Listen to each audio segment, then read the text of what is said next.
मैंने त्राल का दौरा किया। मैं त्राल कहीं एक दो जगहों पे ताज़ियत थी और कहीं मेरा पर्सनल विजिट भी था।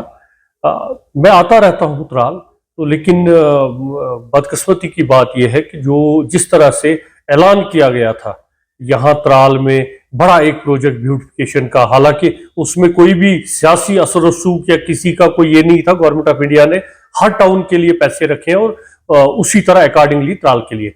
लेकिन एक बड़ा वहां पे एक मॉन्यूमेंट बोलूंगा, मैं फाउंडेशन स्टोन नहीं बोलूंगा, मॉन्यूमेंट लगा 27 अप्रैल को। आज तक उस पर काम नहीं हुआ, टेंडरिंग प्रोसेस के बारे में कुछ नहीं पता है। तो अगर हमने ये रिवायती तौर ये चीजें करनी है, मेरा मानना है कि या इनॉग्रेशन के वक्त शुरुआत में कहीं मालूम ये लगता है फाउंडेशन स्टोन लगता है या कंप्लीशन पे हम एक स्टोन लगाते हैं। तो आपने बड़े ऐलान किए, गवर्नमेंट ने भी, हमारे जो एमएलए साहब है उन्होंने भी किया, तो सबको एक होप आई थी कि त्राल को शायद कुछ होगा। हालांकि उसमें कोई भी सीडी फंड का पैसा नहीं है, वो गवर्नमेंट का रिवायती पैसा है। एमएलए हो ना हो, डीडीसी मेंबर हो ना हो, कोई भी हो ना हो, या म्युनिसिपल कमेटी का चेयरमैन हो ना हो, हर म्युनिसिपलिटी को अपना एक शेयर आता है और वही शेयर त्राल को भी आया और जिसको ब्यूटिफिकेशन का नाम दिया गया। और जहां तक हमें पता इतला मिली है कि वो ड्रेन्स और लेन्स का काम हो रहा है और वो भी आज तक शुरू नहीं हुआ। 3 महीने होने को है, मेरे हिसाब से वो अभी तक उसमें कोई ऐसा कोई पेशरफ्त नहीं हुई। मेरा मानना है कि जितनी भी बैकडोर अपॉइंटमेंटें हुई है कि उन सब पे इंक्वायरी बैठनी चाहिए, जो पीडीपी दौर में भी हुई है, चाहे वो स्पोर्ट्स काउंसिल है, चाहे जेके बैंक है, चाहे खादी का आपने नाम लिया। और अगर आज ये आउटसोर्सिंग की बात नेशनल कॉन्फ्रेंस भी कर रही है, नेशनल कॉन्फ्रेंस ने भी लोगों को वोट जो लिया वो इसी चीज पे लिया कि हम नौकरियां देंगे, लोगों के साथ वादे किए गए।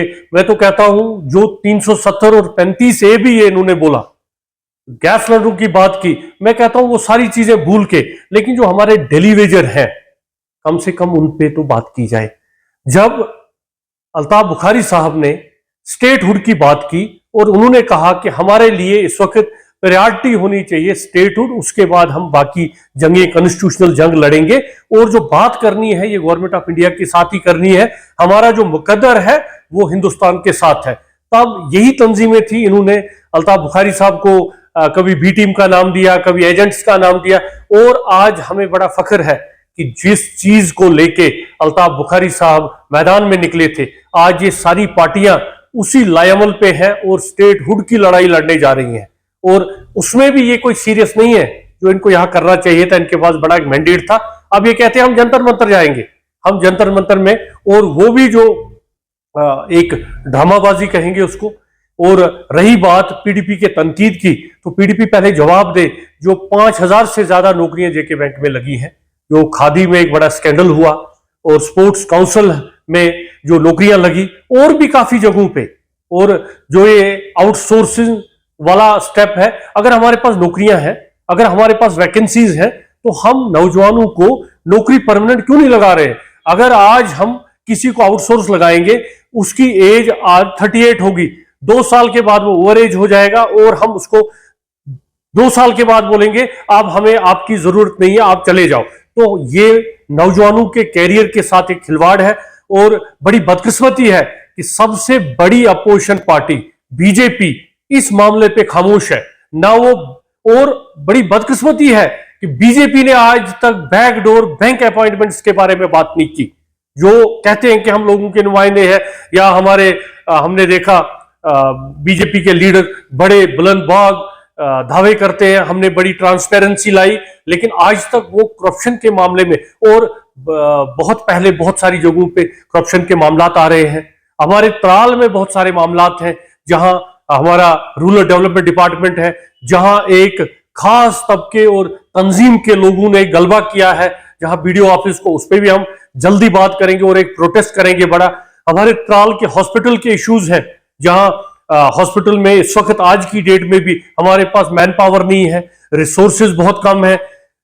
असेंबली के अंदर मुझे याद है डायरेक्टर साहब ने एक ही डायलिसिस मशीन पूरे पुलवामा में सैंक्शन हुई थी, तो मैंने रिक्वेस्ट की थी उस वक्त डायरेक्टर साहब को, तो उन्होंने मेरी रिक्वेस्ट, मेरी एक चिट्ठी है जिसमें उन्होंने एग्री करके उस मशीन को त्राल के लिए। फिर हमारे एमएलए साहब ने असेंबली में यह सवाल पूछा कि ये कब शुरू हो रहा है, मशीन तो आई हुई है, तब कहा गया कि 1 महीने के अंदर अंदर, आज तब से भी 4 महीने हो गए और हमारे एमएलए साहब फेल हो गए हेल्थ मिनिस्टर साहिबा को पूछने में कि उस जिसके बारे में आपने असेंबली के अंदर वादा किया था, और जो बाकी तंजीमें इनके कोलिशन में कांग्रेस है वो भी चुप करके बैठी है, उन्होंने वो लोगों के हक की बात नहीं कर रहे हैं, उनका भी कोई स्टैंड नहीं है, या तो वो गवर्नमेंट के साथ रहें या गवर्नमेंट के बाहर रहें, ना वो गवर्नमेंट की कोलिशन में आप खुद को मानते हैं ना वो अपोजिशन में मानते हैं।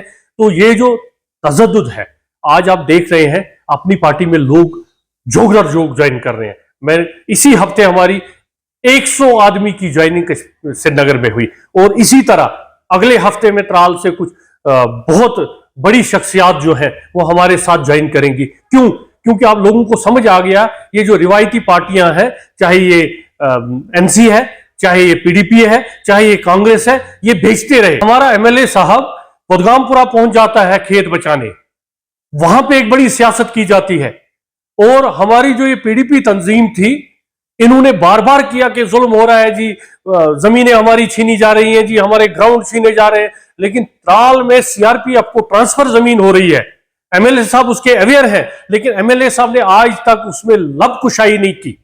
मुझे बताइए माजरा क्या है?